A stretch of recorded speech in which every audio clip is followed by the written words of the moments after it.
Hey everyone, welcome to Founders 365 with me, Steven Haggerty. Today, I'm joined by business coach Jane Clare. How are you today, Jane? I'm absolutely wonderful, Stephen. Thank you very, very much for inviting me along. How awesome. Thank you for coming on. And I mean, you're wonderful because let's face it, you're living life in the south of France. It's pretty special. It's a hard life. It's a hard life. It's super tough. And obviously the weather at the moment and the sea and the fresh air and the mountains. I'm coping though. I'm coping. For all those people that are listening to this and they're in central London, stuck in a flat with no balcony, I really do think they probably hate you right now. And probably rightly so. But I do remember being stuck in London with very little outside space, and I did something about it. Oh, strong words. Straight off the bat. I know. You hit the ball. You hit someone right. But Jane, listen, I do appreciate you coming on. Before we get started and get into the flow of things, give me a little bit of information about yourself, what you do, and how you got to where you are today. Okay. I won't be too boring, hopefully. My name's Jane. I'm 54. I live in the south of France. I've been business coaching. My version is business in life coaching, because the two go together. 100%. I've been doing that now for nearly 5 years. Before that, I lived in Dubai for 6 years. I'm an interior designer for 20 years, luxury high-end residential, which I just adored, but decided it was time for a change. And I got seriously credit crunched, just like everybody else did. And that's why I went to Dubai. And before that, I was in the UK, which is awesome too. Amazing. Me and you have been in the coaching space for about the same amount of time then. Okay, cool. That's good. Yeah. Which automatically makes me go, what started your coaching journey off? For me, it was a very natural progression to what I'd already been doing for 20 odd years, because I'm much older than you are. And I'd always coached or mentored staff, friends. I was the go-to friend. Yeah. I'm quite good at making, complicated things get really simple, and let's take some action. And so when I was considering leaving Dubai, changing career, I just thought, well, what are you going to do, Jane? And then it was I literally had a light bulb moment. I mean, I really did. And I went, why didn't I ever think of that before? And it made sense of all the years before. So that's why I started. And never look back. No, absolutely adore it. Yeah. Did you go down the training route, or because coaching is one of those fields where it's completely unregulated. Yeah. Joe Blogs could wake up tomorrow and be like, hey, I'm a life coach or I'm a business coach. Yeah, exactly. I think I did it both ways, if you like. Yeah. I knew I wanted to get training. I spent thousands on training, thousands on having my own coach to take you through the progressive stages. But I'd got all that experience. Yeah, exactly. And that, I think, makes it... The training just put the pieces together in a structured format, I guess. I look back now at the first training, and none of it is actually very relevant or meaningful, by the way. But no, there's no barriers to entry with our industry. So there tends to be a mix of levels. I see a lot of coaches that come in and 6 months later, funny enough, they're not doing it anymore. Well, there's some horrific statistic that 96% of coaches don't make it. And I sort of get that. Yeah, I think that sounds about right. Yeah, I think so, because they don't see all the hard work that's needed. And we know that back-end work is huge. Yeah. It's also I think what people don't realize is the energy side of it, because when you're there coaching someone, being in that space, holding that space, and you're doing that maybe 3, 4, 5, 6 times a day, depending on how your setup is, that is like exhausting. The energy is huge, because otherwise, for me, if I'm not congruent, if I'm not giving it my all, and I'm not on the right kind of wavelength, then I'm not serving and looking after my clients properly. Exactly. But that needs. I wonder, hopefully you can't hear my dog barking in the background. Well, maybe you can. You can. Oh, you can. Yeah, it's cute. It's real. Fine. He's a cute little puggle that thinks he owns the world. I want a dog. I want a little cute white one. South of France. Oh yeah, if you live in South France, you need a little white dog. Yeah, but it's like a Shih Tzu type, not too tiny. And then you need the handbag to put the dog in. Yeah, so it needs. Well, I'm a bit of a handbag queen. So I've had handbags longer than I ever had husbands. So that should be the easy bit. You're set. That should be the title, shouldn't it? Jane Clare has more handbags longer than she has husbands. Definitely. That would get some good clicks. That's great clickbait title. Thanks. I'm going to use that. Yeah, use it. That can be like your thing. Your tag. Can I tag you in it, and then everyone will know? Tag me. Yeah. And it's when you start seeing more and more handbags come up, and more and more husbands. That's when you've got an issue. Yeah, definitely. I think I'm just going to stick to handbags for a while. Yeah, it's probably cheaper as well. Well, I have to say, they both cost me a fortune. So yeah, handbags are cheaper. They last a lot longer. Yeah, and it's cool. Exactly. So Jane, let's bring this back into today. When you're working with clients, how do you like to work with clients? Because coaches work in so many different ways. Talk to me through about like what sort of clients you work with and how you get them the results that they want. Okay, I'm very, very structured.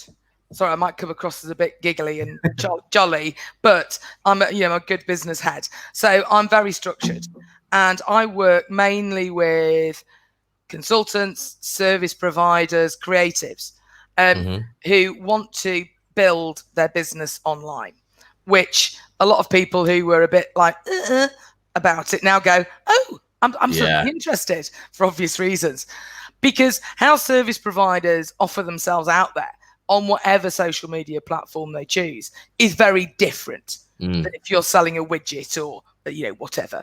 It is very much about your brand and your offer and your niche. It's a yucky word, but once you've nailed it, then that's huge. So my sessions they're not the usual sort of 50 minutes, because I think you've got to get an awful lot more value into that. Yeah, sorry, I agree. And the results then come. Yeah, also makes you not a like a tick boxing exercise. I feel like a lot of people, they see other people working with a coach, so they go, hey, I'm going to hire a coach and I'm going to do one session, and hey, then I can say I've been coached. Yeah, when it never works like that. I don't even do single sessions. No, I don't even it's a bit of an insult. I mean, I do free calls. You can have one of those, but we're not going to call it a session. Exactly.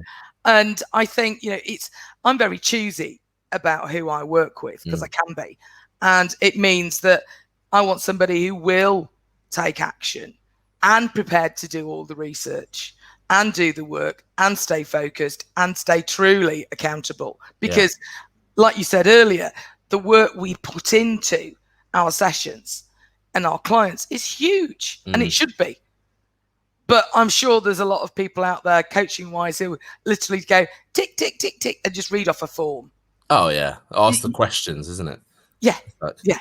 No. And if this happened, what would then happen? And how would that make you feel? Yeah. Oh yeah. And how do you feel about that? Yes. And then what? And then what?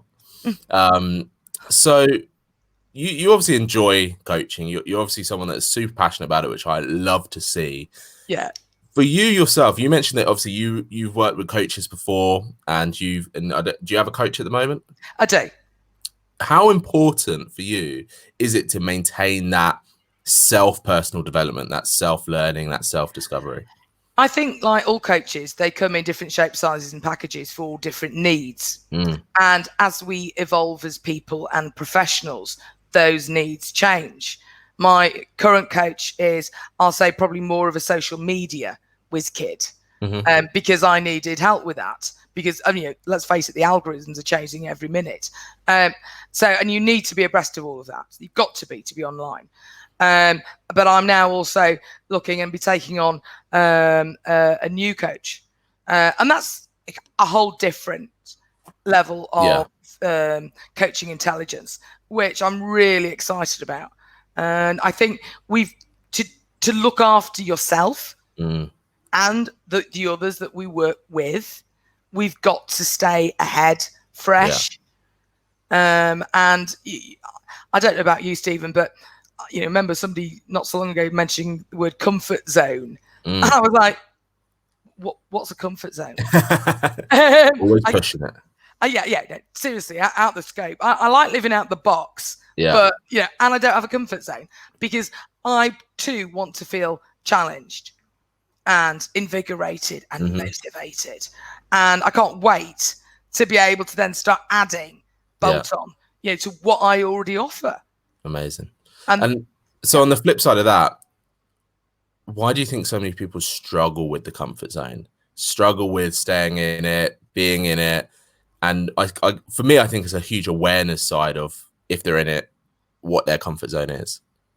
Yeah, I think I'm not really a great one for labels and names, but comfort zone. Label it, name it. Go on. Oh no, shame it. But comfort zones for some people are like a security blanket.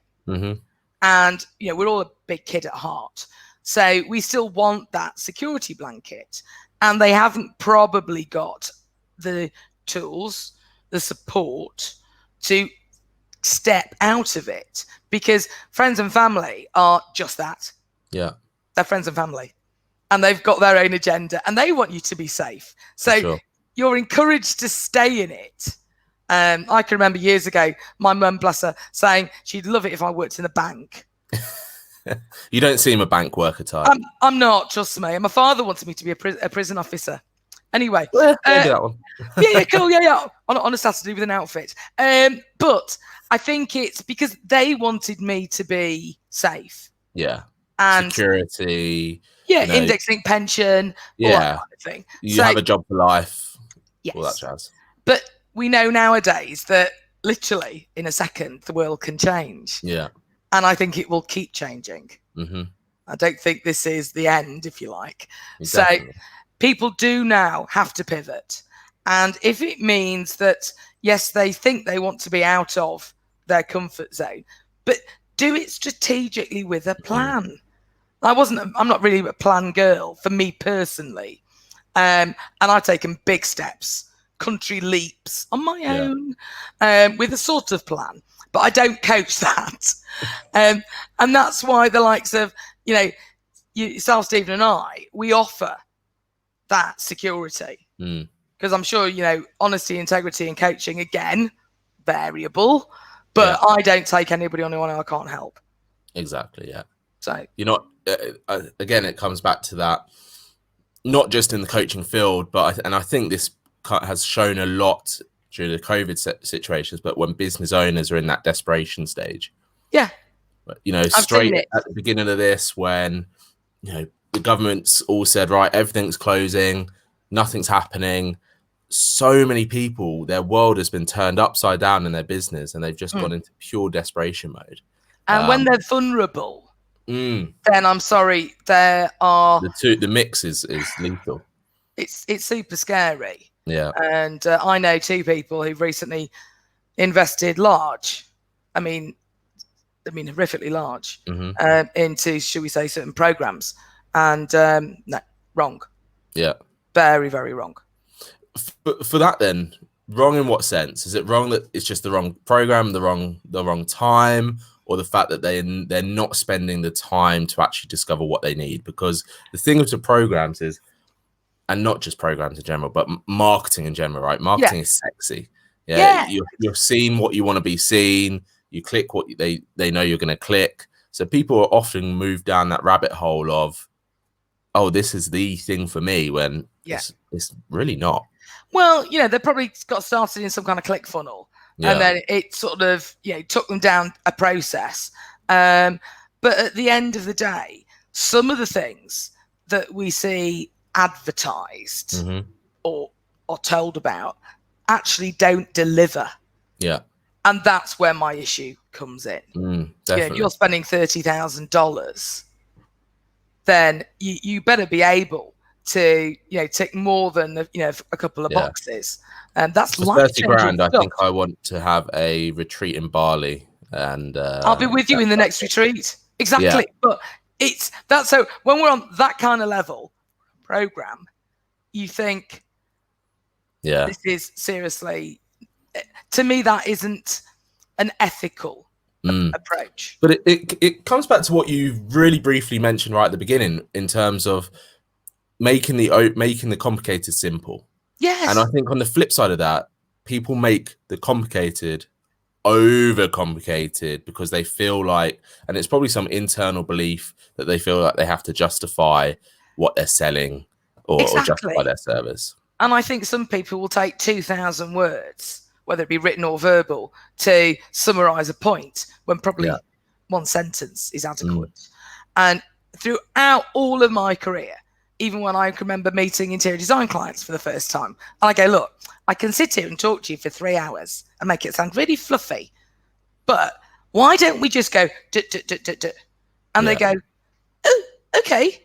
And it's the same in coaching, because I'm the same. I have the same approach. It breaks a pattern though, doesn't it? Because people almost expect that smoothing of conversation. Well, yes. And interestingly, I posted up some new recommendations on my website, and some had come through from LinkedIn, and I read them all en masse, which you don't normally do you? Because they just like, pop in 1 or 2 a week. Yeah. And it was like, straight talking, no bullshit. I was like, action focused, keeps it simple. I was like, my LinkedIn recommendations sound very similar. Yeah, exactly. And I want on all social media a little flag that says, look, just does the job. Yeah. Can we just have that flag? Yeah. I haven't got time for fluff. But and that's the thing, right? For me, the no fluff aspect isn't the fact that I want to, work with people in a fashion. For me, it comes down to time, because there's no need to do 101 things when you could do 3 things. Well, this myth about multitasking, particularly when you're female. Okay, yes, most women have the washing machine on at the same time. So do most guys now, by the way. But you can't actually function on proper tasks, in a multi-level, because you've got a 20-minute transition while your brain readjusts. So why waste the time? And I think, again, let's just keep it really simple. Working online is not rocket science, but it's about being more real with more tangible results, sharing that. And then the right people will hear you. 100%. What have you seen crop up in the last couple of months then? You mentioned that a lot of people have changed from that mindset of, whoa, I don't want to be online. It scares me. We don't need it has come up so much before this. No, I don't need to be online. I don't need to do this. But now, hey, they do need it. What have you seen crop up? Oh, so much. I mean, I was interestingly talking to a lovely yoga teacher who's local last night, and she only now does online sessions. And she's saying, well, maybe in September I'll go back to the studio 1 or 2 days. And she was saying about how she's got some, she would say, more mature clients who struggled to even get online. But they did. And I do a weekly webinar in my group, and it's all free. And the lovely feedback, and it's basically business focused, but we've got the in-life element. And each week, the number of people varies hugely. But I was always there. And I know the people that you see online who've stood up and given value, support, inspiration through this time. And that, I think, has been the difference. Because you can clearly see who was in it for a buck or genuinely there to help. With that side of things, do you think people fear giving away too much? Giving away the secret sauce? I think they do. I'm not really sure why. Because, to be honest, we all know, and you're the same, I'm sure, Stephen, whatever we give away has immense amount of value. Okay. And we've learnt it. But, somebody taught us to. We may have had to pay for it. We may not have done so. But it's how you implement it that then takes on a whole new meaning. Now, I know the stuff that I give, which is huge, and it always has been. That for some, that's fine. That's actually all they need. Yeah. But others need, working through the process. So I have no issue at all. The more I give, the better I feel. Exactly. Because it's, we've all learnt. So why not? But it comes down to that word that I absolutely love, implementation. Because let's face it, pretty much everything can be found for free. If people want to find it for free, they'll find it for free. Google, whatever it is.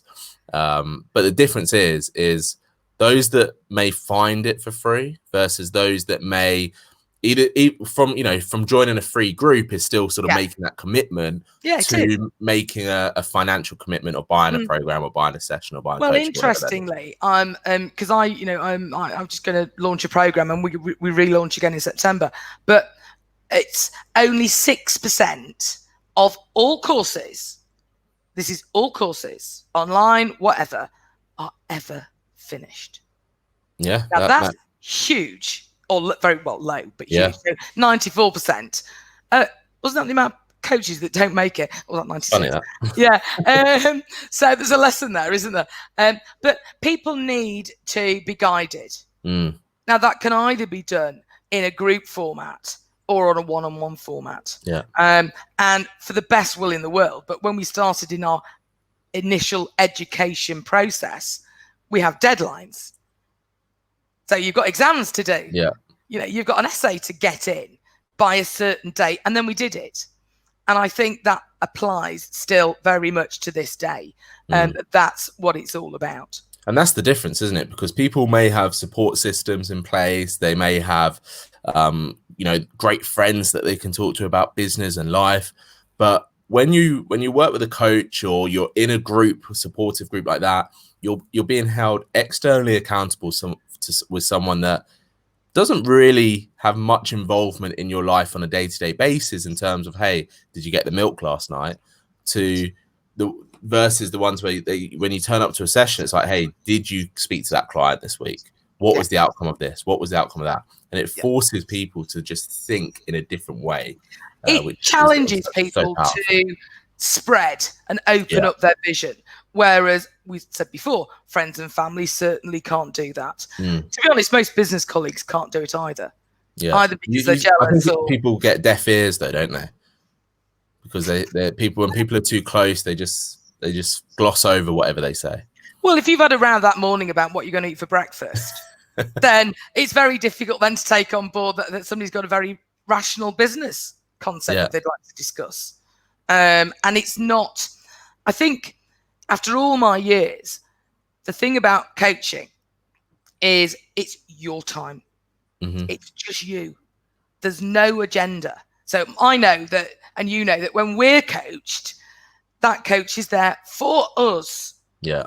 Not for themselves. There's nothing, they just care and are interested genuinely. I'm so super curious about what my clients are doing and how they're getting on and, and all that. I'm like in the week going, how you doing? I'm here. And it's great, but because it's their time or it's our time. Yeah. And that is the special part about it. How often do we genuinely have that one-on-one interface? Yeah. Especially in that framed manner as well. Oh, yes. There's a start. There's a process. There's a system. I've got follow-on works like we all do. Session summary sheets. They sort of, this is what we agreed. They're exactly. like, really? Jane's holding me accountable again. I know, exactly. So yeah, we can be their best friend or mostly hated by making them do stuff. I think during a session, one of those emotions and both preferably at the same time are really great. Yeah. Because then it means I'm doing my job. Exactly. Whenever I have a sort of a face-to-face session, often my face-to-face ones are like full days. And the first thing I do is just sort of put out like the clipboard paper sort of thing. And they're just thinking, oh my God, what have I got in store for them? And then I give them the pen. That's one of the most powerful things I learned. It's like, I'm not doing this. You're doing this. I'm not writing. You're writing. I say at the start of everything, you do have a pen and paper, don't you? Yeah. Because the power of writing it down I was listening to a great thing the other day, and it was basically, you know, when we write something down, we automatically filter, unless you speed write. I don't. So we filter the best bits. Then you've got to read it through again because you can't read your writing properly. And then I have to rewrite it because I'm a bit of, you know, an OCD freak. It's got to look neat. So by that time, I've learnt it about 4 times. Exactly. But it's in there. It's in there. Hey, the good thing about getting older is it may take longer to sort of like lodge. But once it's there, I know when I'm 98 in the sanatorium, I'll remember it. There you go. Great. When you got your glass of rosé. You know me so well. You'll be living your best life, I have no doubt. I'm living it already. I know. Jane, for you, what's next then? What's your plan? Where do you want this to go? What sort of big ideas do you have for yourself? Well, I did used to have an idea of, until very, very recently, that I would love to take it onto the big stage because I think I've got the personality to do that. And there aren't many sort of good women who are I'm not women or male focused. You remind me a bit of Shelley Ray Charvet. I don't know. Yeah, maybe on a good day. Yeah. So I think I can do that. And it's just how the vehicle now works. And again, building your audience and all of this takes time. But in the meantime, then, hey, I love my clients. Yeah. And they're a bit like a rash. I really can't get rid of them. And they're not as in a paid front, but, you know, and he was like, messaged me about 2 years ago and he went, "You do realise you're always in my mind." I went, "Really? Does your wife know like this?" 3 a.m. Yeah, exactly. With a bottle of rosé in. And he went, "No," he said, "because I can't unlearn, Jane, what you taught me." And it is. And you think, and I'm like, oh, I'm just a big fluffy. Yeah, that bit's we don't know what we as much as we try, we don't really know to the full extent what we teach people. No. Because the power of coaching, I always find, isn't in the session. It's the bit after the session when they're doing something or they walk home and they put the key in their door and they go, "Oh, something's changed." That's what she meant. Yeah. Yeah. Because we know, but then it's their version. And I think, and that's where I think being a coach is a huge, wonderful, massive responsibility. Yeah, 100%. Doing it well, by the way. I change lives. I change careers. I change businesses. And they can't go back. Yeah, which is why I'm a big advocate of doing training. Exactly. You know, even if you've been coaching or mentoring within a business, doing some sort of training is going to help you. It's going to teach you things that you don't know. Yeah, I think you've got to be very, very careful and mindful of what you say, how you deliver it, because we have repercussions. Yeah, and you know, that's the scary bit, and hence why I like it when more coaches get more, you know, training. Yeah, exactly. I threw myself into shed loads of training. Yeah, me too. But I also did it for me. When I remember the first time I did my NLP practitioner course, I went there, and on the first day I thought, "Oh my God, this is going to be great for business," because I was already coaching. I'd already done like my life coaching accreditation. So I was already in the mix. And then I think day 2, I was bawling my eyes out and going, "Oh, actually, no, this isn't for everyone else. This is for me to work through some of my stuff right now." Exactly. And, I think we all come to these trainings, and like I'm just about to start with this new coach, and I know the first person to get benefit from it will be me. Yeah. How awesome. But then so will everybody else down the line. But no, what's the one thing that once you've learned something, when you teach it, you learn it twice or 3 times or 4. Yeah. So the benefits, and I'm a strong believer the universe sends information and clients, and you think, I can be in the middle of a session going, is that about me or them? You know, so like, hold on a minute. I need some air. Yeah. Excuse me, I'm just going to make a coffee. Just hang on for 5. I'm like, where did that come from? Yeah. But I love all that. It's great. It's like that saying, is it? You got to fill your own cup up first before you can help anyone else. Yeah, the fuller the better, in the best possible way. Yeah. And then there's more to share. Exactly. Jane, listen, one of my final questions to you is, I would love to get maybe 2 or 3 bits of wisdom from you that can help a business owner right now that perhaps is struggling with the perhaps struggle with that recent transition of the world that we currently live in, what would be some of the two or three key things that they should be doing right now? Stand back from the situation, take a really good hard look and see how you can pivot. It doesn't have to be huge to make a really, really big difference. And if needed, get help. Don't do it on your own. Good coaches are not, the piggy bank you think we are. And it makes such a difference, within weeks rather than years. Just the acknowledgement of going, actually, I would love some help. I think I probably didn't start doing that, saying I want help till I was about 35. Yeah. That's a long time ago. Last week. Yeah. Awesome. Love you. Awesome. But yeah, once I started to say, actually, I need help. Yeah. It changed.